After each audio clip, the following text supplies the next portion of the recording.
ನಗು. ಯಾರು ನಗುಮುಖದಿಂದ ಕೂಡಿರ್ತಾರೋ ಅವರು ಸುಂದರನಾಗಿಲ್ಲದಿದ್ದರೂ ಸುಂದರವಾಗಿ ಕಾಣುವನು.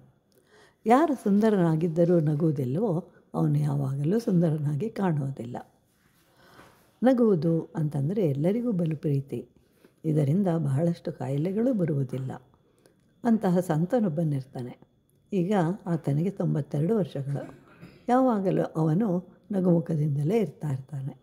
ಎಂದಿಗೂ ಅವನ ಮುಖದಲ್ಲಿ ದುಃಖವನ್ನು ಕಾಣಲಿಲ್ಲ. ಆಗ ಒಬ್ಬನು ಕೇಳ್ತಾನೆ, ನೀವು ಈ ರೀತಿಯಾಗಿ ಇರಲು ಹೇಗೆ ಸಾಧ್ಯವಾಯಿತು ಅಂತ. ಆಗ ಸಂತ ಹೇಳ್ತಾನೆ, ಒಂದು ದಿನ ಸ್ನೇಹಿತರೆಲ್ಲರೂ ನಿಂದಿಸಿದರು. ಇದರಿಂದ ನಾನು ಅಳುತ್ತಾ ಮನೆಗೆ ಬಂದೆ. ಆಗ ನನ್ನ ತಾಯಿ ಕೇಳಿದಳು, ನೀನು ಜೀವನದಲ್ಲಿ ಹೇಗಿರಬೇಕು ಅಂತ ಅಂದ್ಕೊಂಡಿದ್ಯಾ?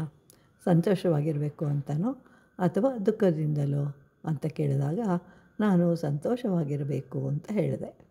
ಸರಿ, ಇದು ನಿನ್ನ ಕೈಯಲ್ಲಿಯೇ ಇದೆ. ಈಗ ಹೋಗು, ಸಂಜೆ ಮನೆಗೆ ಹಿಂತಿರುಗಿದಾಗ ಹೇಳು ಅಂತ ಕೇಳಲ್ಲ. ಸಂಜೆ ಹಿಂತಿರುಗಿದಾಗ ನಾನು ಸಂತೋಷವಾಗಿದ್ದೇನೆ ಅಂತ ಹೇಳಿದೆ. ಹೀಗೆ ಪ್ರತಿದಿನ ಬೆಳಗ್ಗೆ ನಾನು ಹೋಗುವಾಗ ನಾನು ಸಂತೋಷವಾಗಿರಲು ಬಯಸುತ್ತೇನೆ ಅಂತ, ಸಂಜೆ ಹಿಂತಿರುಗಿದಿಂದ ನಾನು ಆನಂದವಾಗಿದ್ದೇನೆ ಅಂತ ಹೇಳ್ತಾ ಇದ್ದೆ. ಹೀಗೆ 1 ವರ್ಷ ಕಳೆಯಿತು. ನಾನು ಒಂದು ದಿನವೂ ದುಃಖ ಪಡಲಿಲ್ಲ. ಹೀಗೆ ಪ್ರತಿದಿನ ಸಂತೋಷವಾಗಿರುವುದು ಅಭ್ಯಾಸವಾಯಿತು.